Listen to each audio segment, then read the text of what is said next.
All of us are searching, knowingly or unknowingly, for enlightenment, truth, and harmony in our lives. This program, hosted by Dr. Gregory Penn, will help you aspire to a more fulfilling and rewarding life.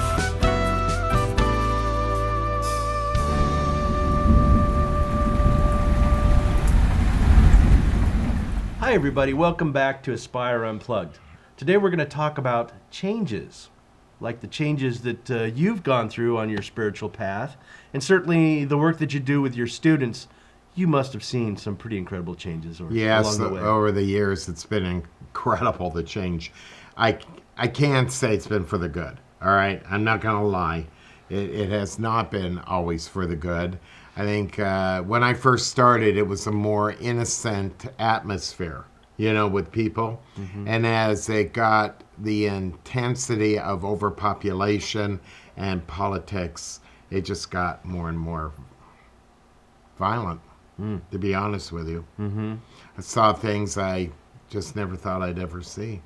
In your students? In my students, in society, and a lot of things. Cruelty. Huh. Yeah. And it's hard to overcome in students because what they used to think of as good isn't good anymore. Just the truth. It is. I'm not whitewashing this. It just isn't. We're not going down, and everything is blamed on government, like presidents and things like that. But the real problem is we, the people. We are more interested in hate than we are in love. And that's the bottom line. And that is due to the difficulty of survival. Yeah. And there are two things, of course, as I've said 100 times, that human beings are interested in: survival and sex.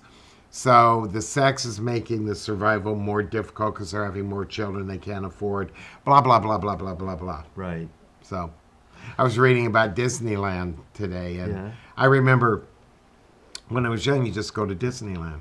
Well, now it's not like that at all. Right. I mean, you have an app, you have to plan out everything, your meals, everything, your parking, the rides you're going. I mean, it's complicated. And there's different levels of attendance and different price packages. Yes. So there's elite people and not so elite people. Well, who would have thought the gas would get to $7 a gallon? Yeah. I mean, when we're filming this, that's what it is. Right. Who would have thought? Yeah. I remember as a kid, 15 cents a quarter a gallon. Now look at it. So you can't say, technologically we're better. Right. But we still haven't cured cancer. Yeah. You know what I mean? My mother died of it. Yeah. And that was 70 years ago. What the heck? Right. What would you say, these advances in technology and, like you say, the current state of the economy and the world problems and strife, that gets, difficulty and conflict right in people's faces. And so do you think that makes it harder then for them to affect change in themselves? We are retarded. Yeah. Spiritually, emotionally, mentally retarded. And we don't have any gravitas towards what it means to truly know life. We are interested in our living, but not our life. We think our living will lead us to having a life, and it doesn't. Right. You've got to have a life first, and then you take that into living. And when you think about the suicides, the mass shootings, the war, and we're always on the brink of war. Yeah. Even Jesus said that. Right. He said you will always have wars and rumors of wars. So, people want a positive spin on it. They don't want to take responsibility for what they do. Right. Because they think they have rights. Right. And rights are just another way of revenge. Mm-hmm. You see people being shot and killed, and few of them ever say, the family, we need to forgive them. They know not what they do. Well, I'm surprised to hear you say that you don't think your students are making progress. I don't know them or know their situations, but do you think that maybe it's just, you say that there's this anger and this other things, is that something that you suspect that they can and will work through in time? No, they're caught up in the collective unconscious. And this permeates everything around us. And they live out of their unconscious minds. And when the unconscious mind is connected to the collective unconscious, which is filled with a lot of things that we don't know about, incarnations and all of that. So when they come to me and they sit down, and week after week, I tell them the same thing to work on over and over, and they go, okay, and then they come back next night. Did you do it? No. They don't journal. They're too busy. Yeah. They're on their little gizmos, and they're watching TV, and a lot of them work very hard. They have to earn a living, and the economy has a lot to do with it. Things are very different. The free time we have is very rare, and then it's complicated by death, illness, poverty. There's all sorts of deviations that they can fall into, and they do. Yeah. So you have to ask me, what good am I? I mean, They keep coming back. They're still making an effort. Yeah, they come back out of hope. They hope that maybe that if they rub me arm a little bit, they'll rub off on them and things like that. I'll tell you what good I am in all of this. I give them a perspective they won't get anywhere else, of responsibility towards themselves. And I plant seeds. The joke is in the group, I'm Johnny Appleseed. Do you remember that story? Yeah. That's what I am. I plant apple seeds everywhere. And Jesus talked about planting seeds. Some fell on stony places, hard places, but a few infertile. And so maybe here and there in another life, another space, it'll happen. Maybe that's what happened to me. Mm-hmm. That's the way I look at it. Maybe it happened to me. Mm-hmm. But when you have bucket lists and you're always traveling, you get in your RV and, you're going all over the country to see what? If you look at this country, what's there to see?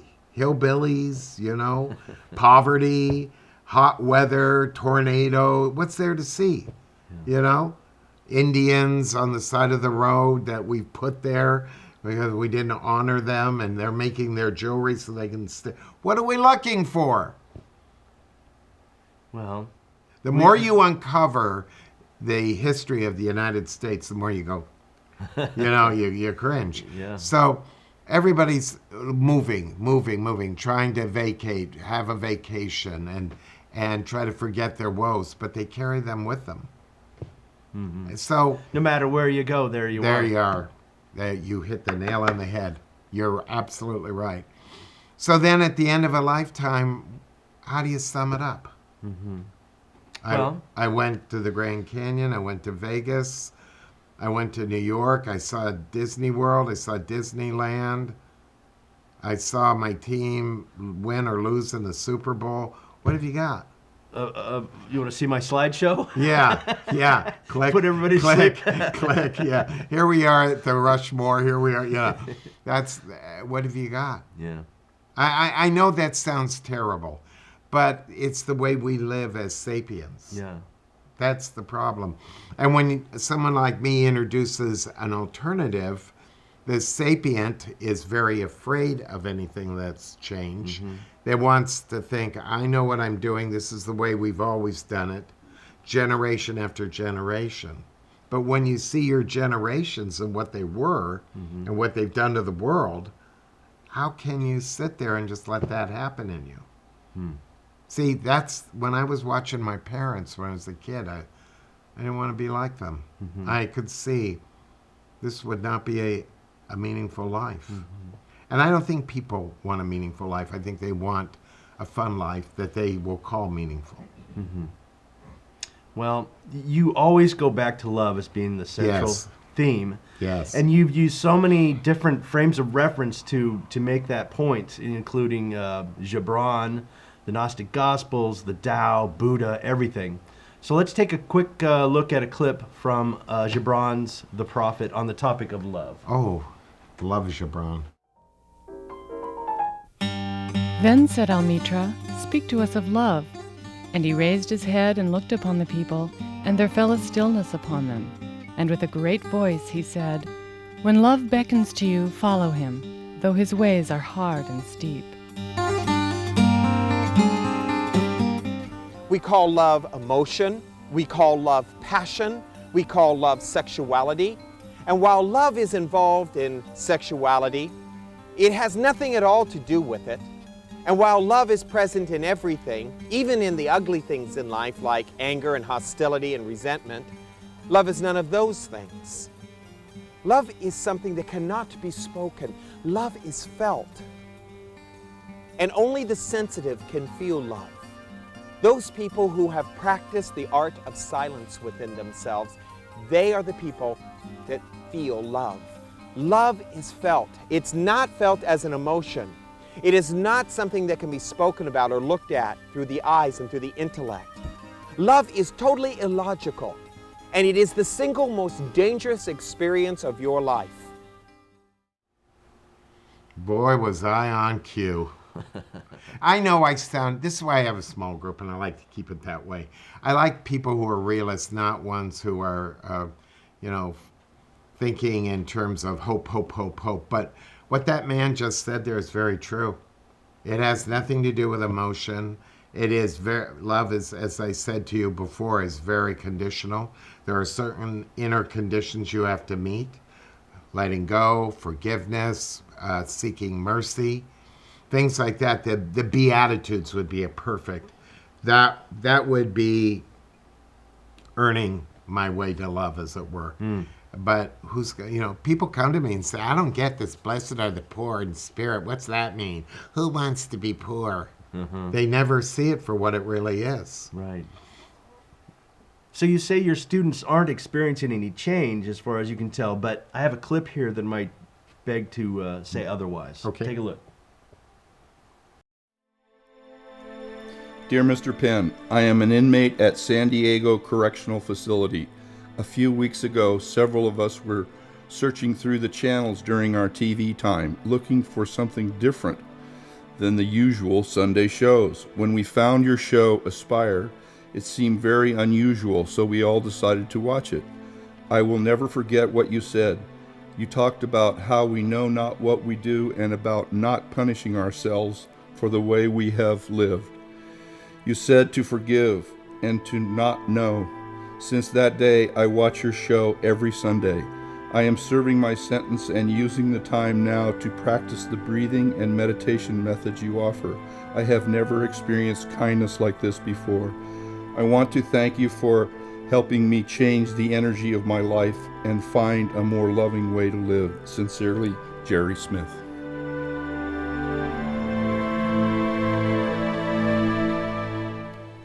Wow. The idea of all those guys sitting in jail watching Aspire. And that's amazing, and I It would is. never have. But I'm sure, I can guarantee you, in today's world, that wouldn't happen. I don't think so. I think the audience is gone. I think what most people would be looking for is either salvation for their miserable souls, as they put it, or maybe a movie, some kind of movie. We've passed the point of being interested in anything that elevates our consciousness. We are. I say this without any doubt, unequivocally. I see it all the time in my life with people that don't know who I am, how they treat me. I see how they treat others with no respect. And nobody, I ask someone, how are you? Like my friends or my gardener or something. It isn't fine anymore. They don't say fine. They say ouch. Yeah. That's a shame. Well, it is what it is. This is a part of the Kali Yuga. And I've said this many times before. Life isn't supposed to be pretty. One thing about life is it's real. And it pulls no punches. So when I'm at hospice working with someone, death comes and pulls no punches. It really doesn't. Everybody wants to glitter it up, but it can't be. And like I said on other programs, most of the people I serve, are there. They have family, but they're not there. They don't want to be there. They want to be in the RV, traveling around. We had a vacation planned. I even had students, father was dying, and they went and saw a concert in Las Vegas. instead Yeah. of spending time with him. Yeah. That's Yeah. not right. No, no, not no. right at all. No, to them, it was right. Oh, You know, he had his life. We're continuing on with ours. well, it's a very I know sad this is not what you wanted approach. to hear. Well, I know. But it's true. We're all riding this wheel in the yugas, and here we are. Yeah, coming here we around. are.